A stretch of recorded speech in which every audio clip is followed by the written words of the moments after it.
broadcasting live on the UnitedWest.org AM radio network, simulcasting on DirecTV, iHeartRadio, Roku, and the World Wide Web. This is Enemies of the State with Tom Trento.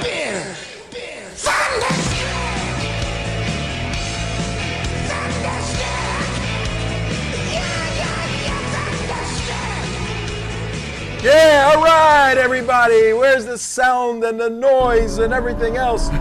There we go. Listen to this. You hear on the 27th of July, Monday. This is a day of celebration, ladies and gentlemen. Welcome to the show. Tom Trento, your host. The Ferrari Hour. For the next hour, we're going to deal with all things Ferrari, even my red hat. How about that? Yep. Well, hey, your red hat's about to get wet with champagne there. Oh, my word. Come on. Take off your red hat so it doesn't get wet. All these guys, I'm on the podium. All right, there we go. How about that? Is that better? We today are going to be celebrating a Ferrari win at the Hungaroring in Hungary, in Europe. Yesterday, Ferrari, my dear. Yeah, you were driving it, weren't you, Tom? There you are. Look at this. I'm driving on the track. There it is. That's the Formula One race where you can take a passenger and you stop. And you stop. Oh, Yeah. you're making a pass. You just made a pass right there. Here we go. Nail it, That's the Trento, pass, go. On these little roads in Italy. Yes, I was in Italy over the weekend. Actually, real footage from Italy, Maranello, me driving Ferraris there. We'll show you that later. But we are celebrating two things today. Number one, the Formula One victory for Ferrari, long time There coming. you go. The There you bells go. and there it is. The bells in Maranello rang yesterday, and we'll share a little insight into my life with Ferrari and racing and all of that. That's one thing we're going to celebrate with one of these. We're going to celebrate it with one of these. In fact, I think I will. I have two reasons to celebrate today. Okay. So first, let me do this. Get this thing going. Is he smoking a cigar? Are you smoking a cigar on TV? All the little kids are going to die. Oh, you're going to get so much hate mail on this, Tom. You do realize that. All right, look. You're not allowed to smoke cigars in a TV studio. It's fake smoke, fake everything. It's not real.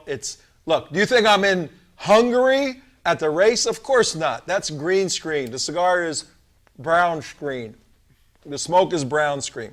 But I want our crew to join in today and light up fake cigars in celebration. Let's get our crew. Where's our crew? Our pit crew. There you are. Light up your fake cigars. Yep. We're lighting up our fake cigars for our pit crew here. Got it going? Yep. Okay, we may have to deal with the smoke here. But here's our ashtray. Our ashtray. Big Ferrari day today. Always remember Ferrari, and always remember Ferrari, never give up.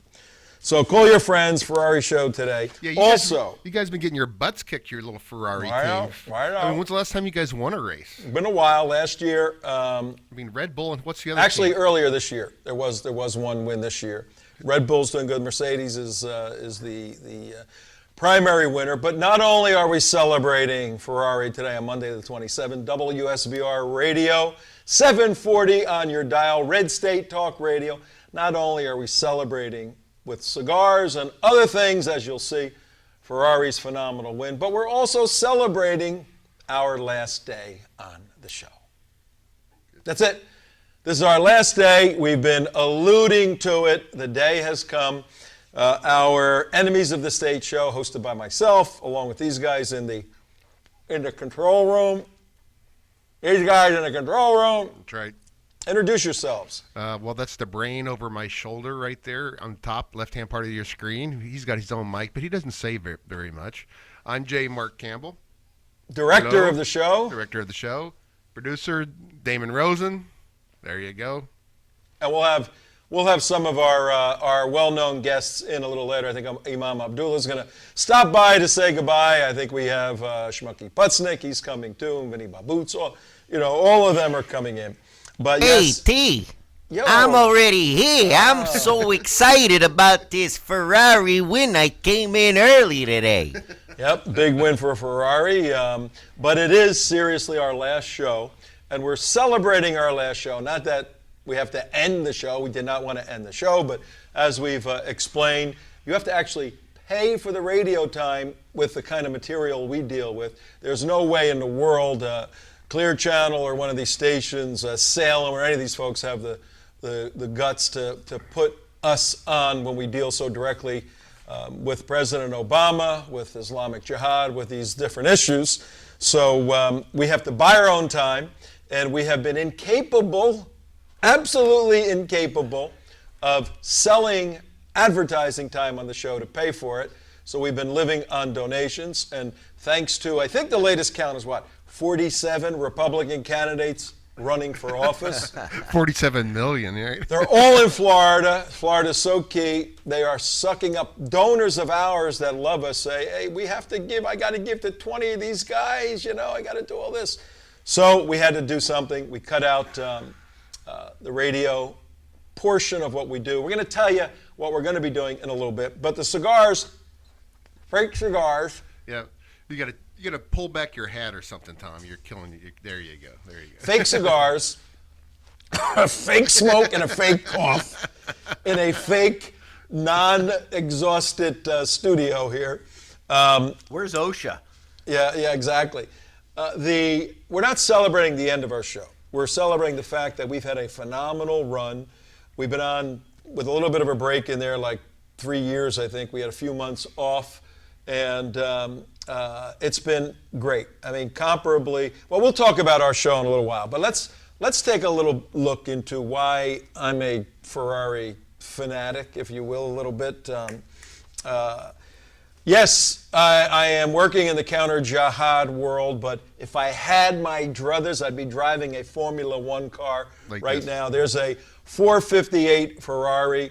Last year I was in Italy and in Maranello. That's right by the Ferrari factory, and took them out for a little bit of a test drive. That's a beautiful car, Tom. Show you that beautiful car.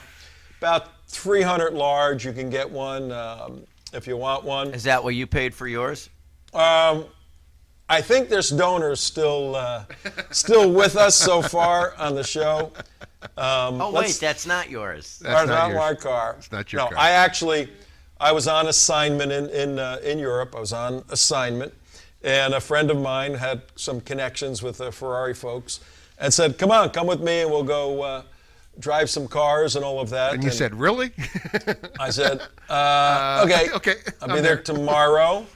And no, you said you'd be there yesterday. Be there yesterday. And I think the guys have a picture of me some years back. I didn't just fall off this racing pumpkin wagon, whatever. If you got that picture of me in front of an Alfa Romeo. Yeah, it's a little way back. Go to the Wayback Machine. There you go. Hey, look at that. About who's that on the right? Is that about 40 pounds ago? About 40 pounds lighter. About 100 pounds lighter. That is at a racetrack in Charleston, West Virginia. The guy, if you go back there, the guy screen left is a friend of mine, Pico, won't say his last name. Bulgarian, phenomenal mechanic driver.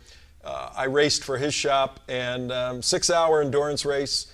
We won with that Alfa Romeo. I had about 20 years of racing as an amateur and racing in some professional racing but as an amateur status.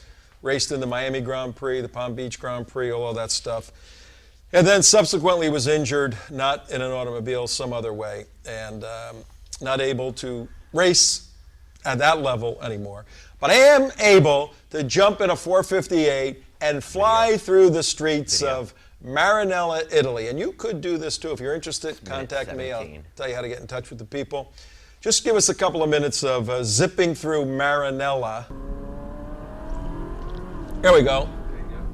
I mean, this is crazy. They let you take the car.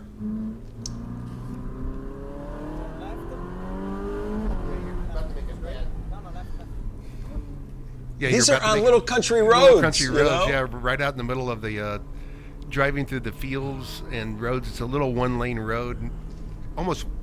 Is there actually 2 lanes on this road? There's sort of 2 lanes. And, how could you not die driving that car? My co-pilot there is telling me, just go. Go fast. I'm going, Hey, D, when you're driving a red Ferrari in Italy, you got the right of way. You got the You know right what I'm away. saying? He actually said that. He said, "You're in Maranello in a Ferrari. Don't worry about tickets. We don't get tickets in Maranello in a Ferrari." So I tell you what, I've driven every kind of car. I've raced Ferraris, everything. And that day, I drove 3 different Ferraris. I drove $1 million worth of Ferrari. Look. There's your pass. Here's your pass. That's your pass. And then I didn't want to get killed. I mean, easy to get killed. You can look on the websites and people that actually rent these cars smash them up. Thank God I was able to keep the greasy side down and the sunny side up. All right. That's our homage to Ferrari today. We'll just play it in the background while you're talking. Yeah, that's our homage. We could just play yesterday's race from That was a phenomenal like race. the last 45 minutes of that and call it a career. But I think at this point, people that are going, "No, more racing." I think they're saying, "What do you mean you guys are going off the air? What's that all about?" That's a fact. We have to, and I alluded to it, that we simply don't have the money to pay for. It's pretty expensive to buy an hour. Well, if you wouldn't day. spend your money buying Ferraris, Yeah, you know, right. you might be on the air here, Tom. No donor dollars involved in that. I swear on Enzo Ferrari's grave. You know what's amazing is one of those cars would fund the United West for more than a year. That's 300 large, that car, 300,000. That would fund us for 2 years, unless you guys want to eat, then maybe a year and a half. If you continue going where you eat Taco Bell for breakfast, lunch, and dinner, yeah. But where's your Ferrari at, Damon? I didn't see my Ferrari. Did you get to drive one? Damon's got a Ferrari. Did you get to drive one? I drove a yellow one last year, if you'll remember. That's right. That's right. Somebody gave all of us gave us a gift. Yeah. You were supposed to go too. Yeah, you guys wouldn't let me go, so I had my belly button operated on. Come on. I mean, I would have ripped that thing open. How was your belly button these days? Can we get a close-up on that? No. Stand up and show your belly button. No, we're not going to get a close up camera on on my that? belly. No, Do no, we have to no, mute me no. out here? Mark had his belly button operated on last year. Yeah. And it was herniated. And we can Most probably, painful operation I've ever had in my entire life. Oh, you've never had a C-section. we can. I tell you what, I never thought just like getting a little mesh thing in your belly button would be so damn painful. Man, well, I was like laid up for like a week on that. Yeah, you want to go drive a Ferrari around the track in Florida. But we're going off the air, and we'll share our feelings about it. It's not a down day for us. This has been pretty exciting, actually. I mean, we've been dealing with this for 2 or 3 months now, and hanging on, and just got to a point where we couldn't hang on anymore. So intellectually, emotionally, we've gotten past it. Speak for yourself. But it's a transition day to. Well, let me get both of your input on today, ending a phenomenal run. I mean, we've had a blast and we've touched a lot of lives. I know that. But what do you guys think about what's going on? No, it's fun. No, I just find that it's a completely exciting time because we're going into a different direction, which is we're actually going to start producing some really cool stuff with our studio. Some pro-Islamic stuff, right? Yeah, some pro-Islamic stuff. No, we're really going to start doing some really cool stuff, though. Pro-Obama stuff. We want the money. That's what we want. We'll tell them about it later on the show. Damon, your quick thoughts on this day? It's kind of sad.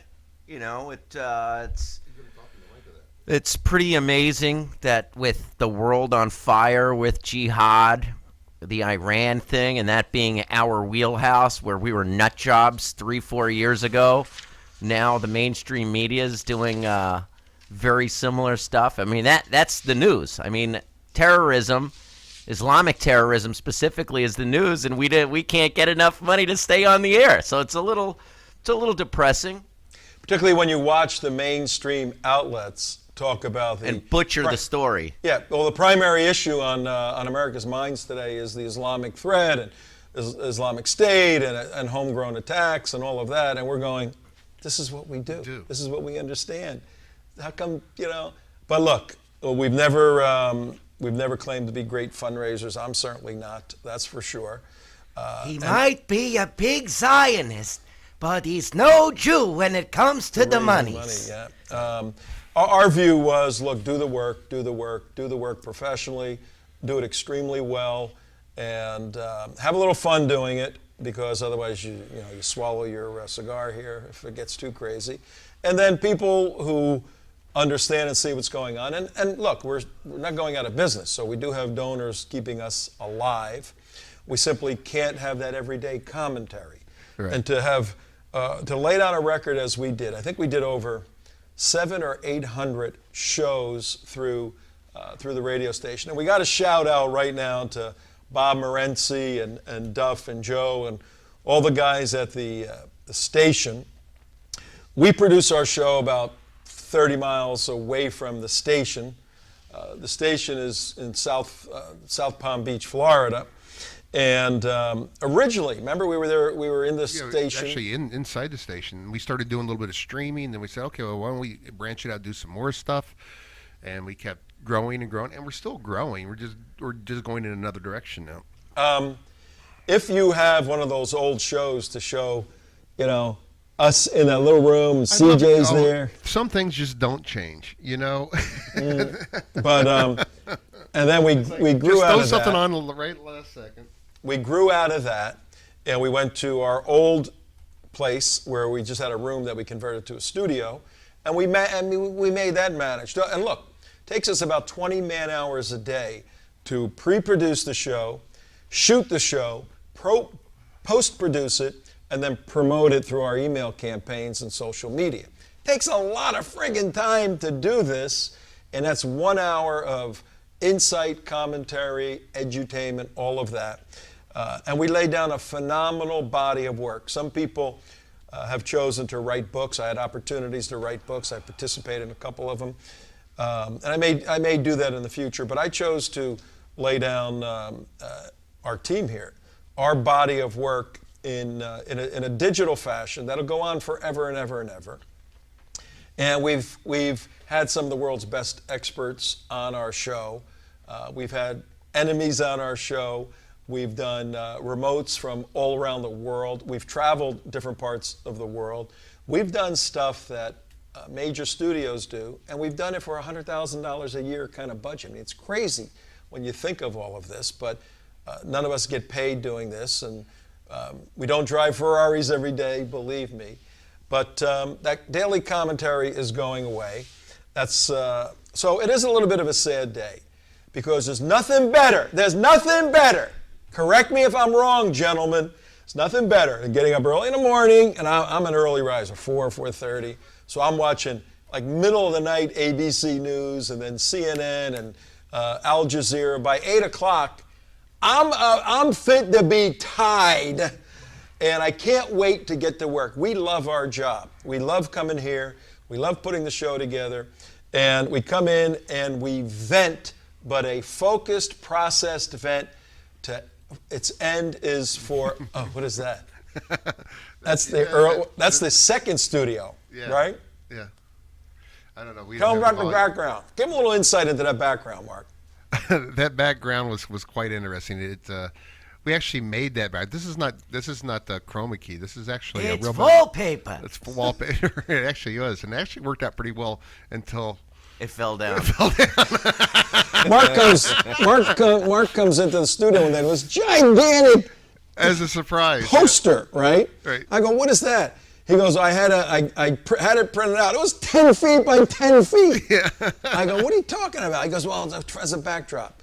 How's it stay on the wall? You and a few of the guys. We had it clamped Bubble up gum. there. We had it clamped up there, tied up there. Thought it was like, we didn't realize how heavy the damn thing was. I mean, it was vinyl. It was printed on vinyl. Yeah. and then they come in one day after the Florida heat, and it just slipped off the rails, came down, the sticky stuff came off the back, and folk. I think if you keep playing this piece, it falls down while I'm talking. So that was our second studio. We started in, I think, September of 2012 to deal with the 2012 election, where our view was there's no possible way America re-elect Barack Obama. Impossible. Yeah. The worst Republican candidate is better than Barack Obama. Unfortunately, that didn't happen.